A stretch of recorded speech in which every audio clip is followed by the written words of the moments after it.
আসসালামু আলাইকুম, কেমন আছেন সবাই? আশা করি সবাই অনেক ভালো আছেন। আজকের এই ভিডিওতে আমরা Adobe After Effects 2025 এর নতুন যে ভার্সন রিলিজ হয়েছে ২ দিন হলো মনে হয়।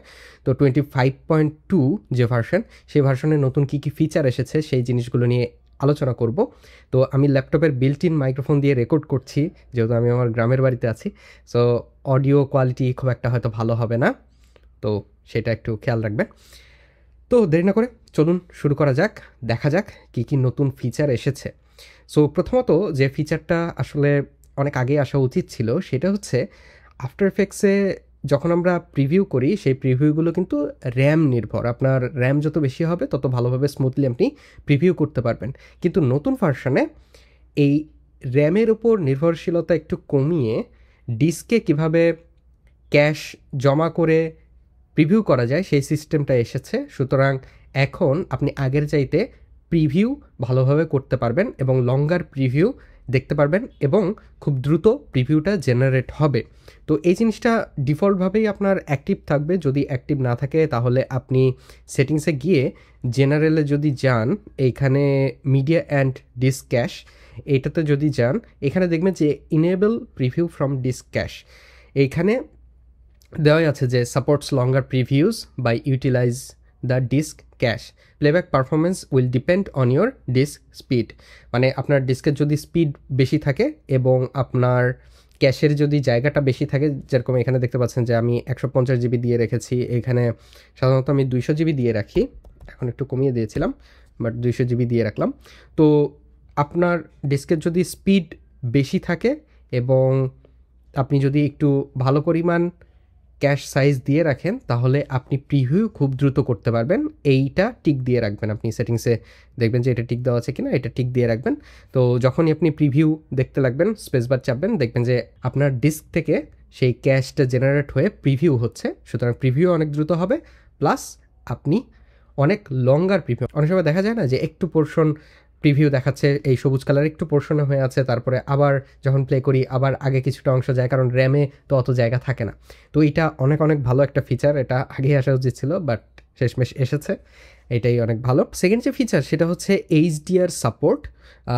প্রিভিউ যখন আমরা দেখব তখন ওইখানে এইচডিআর সাপোর্ট এসেছে। বেশিরভাগ মানুষেরই এটা কাজে লাগবে না, এখানে ভিডিওতে দেখানো একটু প্রবলেমেটিক, কারণ এইচডিআরে আমি ভিডিওটা রেকর্ড করছি না, সুতরাং আপনারা দেখতে পাবেন না। আপনারা যারা এইচডিআর মনিটর ইউজ করেন, এইচডিআর কন্টেন্ট নিয়ে কাজ করেন, তাদের ক্ষেত্রে এইটা কিন্তু সুবিধা, তারা এইচডিআর সাপোর্ট এখন অ্যাডোবি আফটার এফেক্টসের মধ্যে পাচ্ছেন। তো যেটা বললাম যে বেশিরভাগ মানুষেরই আসলে এটা কাজে আসবে না। এরপরে তৃতীয় যে ফিচারটা সেটা হচ্ছে 3D model animation controls in the properties panel. আমি যদি কোনো 3D অবজেক্ট এইখানে আনি, এখানে দেখতে পাবো যে প্রপার্টিস যে প্যানেলটা আছে এইখানে দেখুন যে কম্পোজিটিং অপশন দেখাচ্ছে, শ্যাডো কালার, তারপরে অ্যাকসেপ্ট শ্যাডো, এই জিনিসগুলো অন অফ করা যায়। এই জিনিসগুলো আগে এইখানে ড্রপ ডাউন মেনুতে খোঁজা লাগতো, এখন এইখানে চলে এসেছে। আসলে এই যে প্রপার্টিস প্যানেলটা আছে, আফটার এফেক্টস আস্তে আস্তে বেশিরভাগ সেটিংসই কিন্তু প্রপার্টিস প্যানেলে নিয়ে যাচ্ছে, যেন সহজেই আমরা এই জিনিসগুলো চেঞ্জ করতে পারি। আপনাদের মধ্যে অনেকেই হয়তো এইটা ব্যবহার করেন না, আমিও এখনও যে খুব বেশি ব্যবহার করছি এমন না, বাট আস্তে আস্তে এটাতে অভ্যস্ত হওয়া যায় চাইলেই।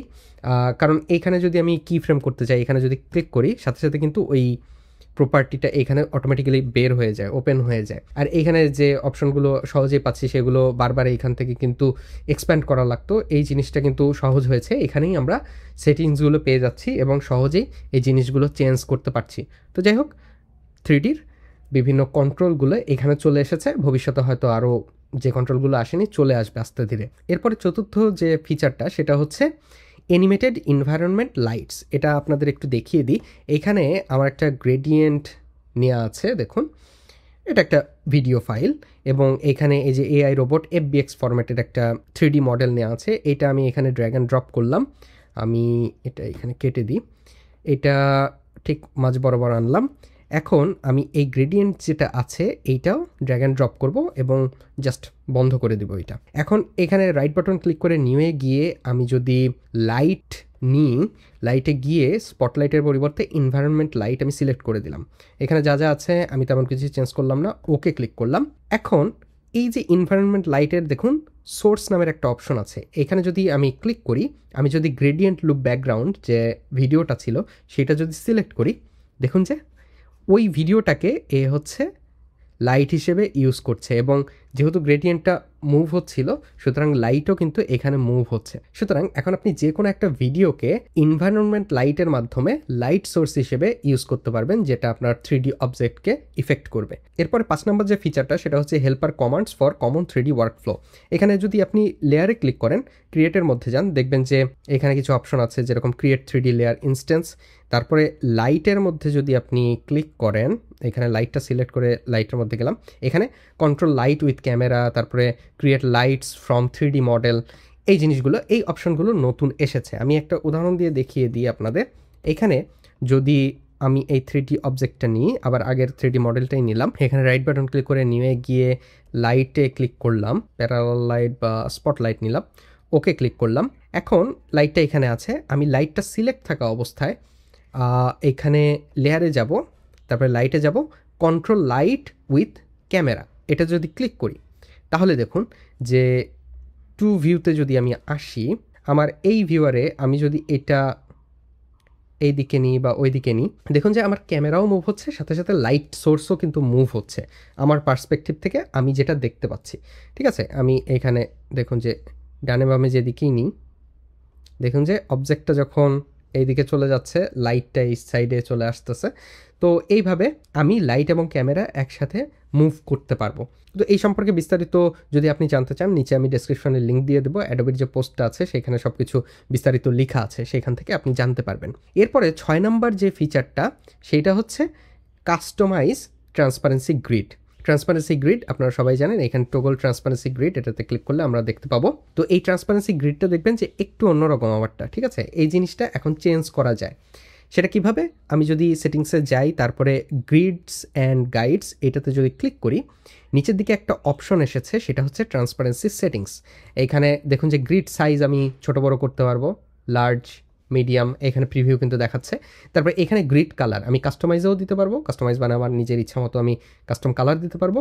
এছাড়াও রেড, তারপরে অরেঞ্জ, যেটাই আমি দিই না কেন, মনে করুন গ্রিন দিলাম, জাস্ট ওকে ক্লিক করলাম, দেখুন যে আমার ট্রান্সপারেন্সি যে গ্রিড আছে সেটার কালার চেঞ্জ হয়ে গেছে। তো আপনি চাইলে আপনার ট্রান্সপারেন্সি গ্রিড কালার চেঞ্জ করতে পারেন। এরকম অনেক সময় হয় যে ট্রান্সপারেন্সি গ্রিড পেছনে যে কালারের আছে সেই কালারের কোনো অবজেক্ট নিয়ে আমি কাজ করছি, সেক্ষেত্রে আমার কালার যদি চেঞ্জ করে দিই তাহলে সুবিধা হয় দেখতে।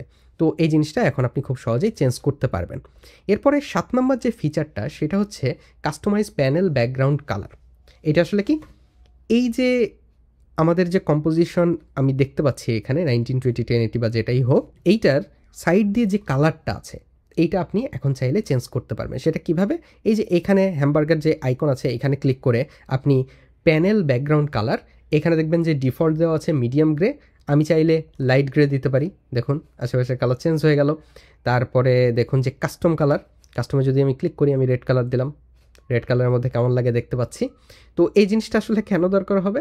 অনেক সময় দেখা যায় যে আমি জানি যে কোনো একটা বিলবোর্ড বা কিছু একটা নিয়ে কাজ করছে, অথবা ইনহাউস কোনো হয়তো কনফারেন্স হচ্ছে, সেইখানে একটা মনিটরে এটা প্লে হবে, আমি জানি যে পেছনের দেয়ালটা কোন কালারের হবে, সেক্ষেত্রে আমি ওই কালারটা এখানে ব্যাকগ্রাউন্ডে দিয়ে দেখে নিতে পারি যে কেমন লাগতে পারে ওই কালারের সামনে আমার ডিজাইনগুলো।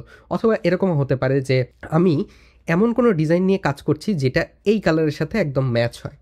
তো সেই ক্ষেত্রে আমি যদি কোনো সলিড কালার নিই, দেখুন যে এই যে এই কালারটা যদি সিলেক্ট করে দিই, দেখুন যে কোথায় কম্পোজিশন শেষ হয়েছে এবং কোথায় এই ব্যাকগ্রাউন্ডটা শুরু হয়েছে এটা আমি কিন্তু বুঝতে পারছি না। এই ক্ষেত্রে আমি জাস্ট এইখানে প্যানেল কালার যদি ডার্ক গ্রে করে দিই, এই যে বুঝতে পারছি যে কতটুকু অংশ নিয়ে আমি কাজ করছি। এরকম হতে পারে, তো আপনি ডিফল্টেই রাখতে পারেন, প্রয়োজন অনুযায়ী চেঞ্জ করে নিতে পারেন এই জিনিসগুলো। এরপরে 8 নম্বর যে চেঞ্জটা সেটা হচ্ছে maintain your workspace when opening projects. তো অনেক সময় দেখা যায় যে আমি অন্য কারো কাছ থেকে প্রজেক্ট নিয়েছি, প্রজেক্ট নেওয়ার পরে যখন ওপেন করলাম তখন সে যেভাবে উইন্ডোগুলো সাজিয়ে রেখেছিল সেই রকম আমার উইন্ডোগুলো হয়ে যায়। আমার উইন্ডো হয়তো একভাবে সাজানো ছিল, তার উইন্ডো আরেকভাবে সাজানো। তো এই জিনিসগুলো উল্টাপাল্টা হয়ে যায়, সেই ক্ষেত্রে আমাকে আবার ওয়ার্কস্পেস চেঞ্জ করতে হয়। সেইটা এখন আর আপনার হবে না যদি আপনি এই সেটিংসটা পরিবর্তন করে রাখেন। আপনি সেটিংস থেকে জেনারেলে যাবেন, তারপর এইখানে দেখবেন যে একটা নতুন সেটিংস অ্যাড হয়েছে, maintain current workspace when opening projects.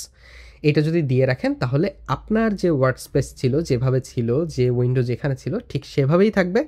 অন্য কারোটা কোথায় ছিল, উইন্ডো কিভাবে ছিল সেটা ম্যাটার করছে না। তো এটা আসলে আমার কাছে ভালো লেগেছে, কারণ আমি অনেক সময় অনেকের প্রজেক্ট নিয়ে কাজ করি, যখনই নিই দেখা যায় যে আমার ওয়ার্ক স্পেস উল্টাপাল্টা হয়ে গেছে, সেক্ষেত্রে আবার এই চেঞ্জ করতে হয়, ওয়ার্ক স্পেসে ক্লিক করতে হয়, তো একটা স্টেপ এখানে বাদ গেল, এই প্রবলেমটা আর হবে না। 9 নাম্বার যে ফিচারটা সেটা হচ্ছে new commands for creating nulls from points. তো এক্ষেত্রে আপনি নতুন যখন শেপ লেয়ার নিচ্ছেন, মাস্ক নিচ্ছেন, সেই শেপ লেয়ারের সাথে অ্যাটাচ করে আপনি একটা নাল খুব সহজেই এখন ক্রিয়েট করতে পারেন। আমি যেরকম এখানে একটা শেপ লেয়ার নিয়েছি, এখন লেয়ারে যদি যাই, ক্রিয়েটে যদি ক্লিক করি, এখানে নাল কন্ট্রোলস ফর পজিশনাল পয়েন্টস এটাতে যদি ক্লিক করি, তাহলে এই যে এই পয়েন্টটা দিয়ে আমি আমার এই শেপ লেয়ারটা কন্ট্রোল করতে পারবো। এখানে দেখুন যে এই যে শেপ লেয়ারটা, এই শেপ লেয়ারের সাথেই কানেক্টেড এই লেয়ারটা, সুতরাং এটা লেখা আছে যে আমার যেহেতু শেপ লেয়ার 1 ছিল, শেপ লেয়ার 1 ট্রান্সফর্ম পজিশন, মানে পজিশন যে প্রপার্টি আছে সেই জিনিসগুলো এটা ম্যানিপুলেট করবে।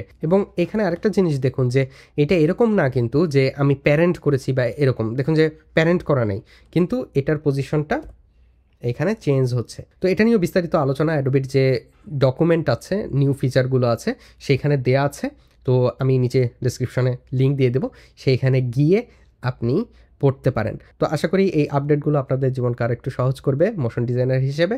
এবং এই ফিচারগুলোর মধ্যে কোন ফিচারটা আপনার বেশি পছন্দ হয়েছে নিচে কমেন্টে সেটা আমাকে জানাতে পারেন। নেক্সট ভিডিওতে আবার কোনো একদিন হয়তো দেখা হবে আপনাদের সাথে। সেই পর্যন্ত সবাই ভালো থাকবেন এবং সুস্থ থাকবেন। আল্লাহ হাফেজ।